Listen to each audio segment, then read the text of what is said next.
Berbicara mengenai ilmu yang bermanfaat, kali ini kita akan membahas bagaimana caranya pemetaan pertama kalian itu berhasil.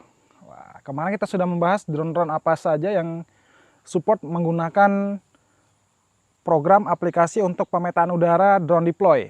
Yang belum nonton videonya, silakan kunjungi link yang ada di sini. Anda bisa melihat banyak permasalahan mengenai drone deploy. Nah, saya akan memberikan beberapa tips agar pemetaan pertama Anda itu berhasil. Dan ini dia yang pertama. Jadi tips yang pertama adalah terbang semakin tinggi semakin bagus. Nah, kenapa bisa demikian? Karena kalau kita terbang tinggi, area yang dicakup oleh kamera, framing dari kameranya, foto yang dihasilkan itu lebih luas. Nah, foto yang lebih luas ini akan lebih baik nanti di proses overlapnya akan lebih baik. Overlap ini adalah area tumpukan, jadi foto satu dan foto yang lainnya akan ditumpuk menjadi satu foto kesatuan. Nah, jadi terbang lebih tinggi lebih baik karena areal mapping ketinggian itu adalah teman Anda. Kemudian citra gambar akan lebih baik pada saat Anda mengambil foto atau mengambil data pemetaan itu cuacanya mendung seperti sekarang ini. Nah, jadi kalau seperti ini, gambar yang dihasilkan itu lebih bagus karena tidak over cahaya. Kemudian daerah yang mendung atau suasana yang mendung, tingkat anginnya cukup datar ya, jangan terlalu banyak angin. Ini nanti berpengaruh pada saat drone itu berjalan. Kita bisa atur sebenarnya di drone deploy kecepatan drone dari 20 meter per detik sampai 30-an. Jadi Anda bisa mengatur kecepatan drone pada saat mapping. Tapi akan lebih baik kalau Anda terbang di posisi angin yang slow, tidak kencang ya. Dan jangan sampai Anda terbang di posisi matahari yang sudah serong. Lebih baik di atas kepala Anda. Nah, tadi kita sudah bahas mengenai ketinggian. Ada beberapa tadi yang kita sampaikan itu ada di sini, yaitu main di overlap tinggi. Nah, overlap ini tadi kita sudah jelaskan fungsinya adalah overlap pada foto itu nanti difungsikan untuk menumpuk antara satu foto dan foto yang lainnya. Semakin tinggi overlapnya, maka hasilnya akan semakin baik. Semakin tinggi overlapnya, maka sekali penerbangan fotonya akan lebih banyak didapat ketimbang Anda menurunkan tingkat overlapnya. Di video selanjutnya kemarin kita membahas settingan manual antara drone deploy dengan DJI Go 4 biru. Jadi settingan di DJI Go 4 biru akan dibaca oleh sistem drone deploy.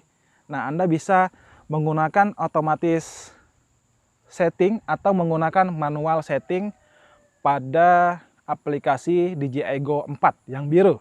Nah, itu ya. Jadi kalau fotografer biasanya paham sekali ISO, kemudian kontras, exposure yang dipakai berapa, maka hasilnya akan lebih baik lagi. Biasanya kalau kita terbang di matahari seperti ini terlalu banyak, kita cenderung mengurangi exposure-nya. Kalau saya biasanya tidak lebih dari -7. Itu kalau saya pribadi.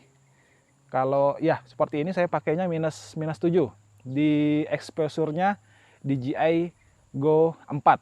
Atau saya juga bisa menggunakan mode pengambilan foto di aplikasi DJI Go 4. Nah, itu kan ada mood-nya ya. Anda bisa menggunakan mood yang disesuaikan dengan kondisi pada saat Anda menerbangkan drone-nya. Yang paling penting adalah Anda menggunakan hardware yang mumpuni. Karena drone deploy itu aplikasi yang sedikit berat ya kalau Anda tidak menggunakannya sering. Kalau Anda menggunakan sering, maka drone ini akan sangat berat sekali. Karena data-data yang diambil, data-data yang didapat pada drone deploy akan dikumpulkan di change memory pada drone deploy. Makanya pada saat Anda sudah terbang yang cukup banyak, aplikasinya cenderung lemot. Nah, maksimalkan device yang Anda gunakan. Kalau bisa sih RAM-nya di atas 6 ya, kalau bisa 8, kalau bisa 10. Kemudian prosesornya juga yang tinggi dan memori untuk penyimpanan yang tinggi juga.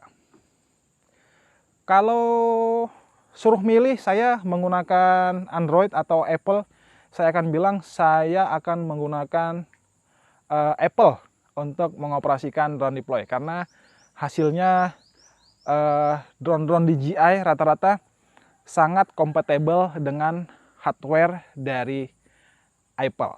Ya, seperti itu. Dan yang terakhir adalah pastikan Anda menggunakan mode 3D. Nah, jadi Anda kalau menggunakan X-Chain 3D, maka jalur penerbangannya akan lebih banyak.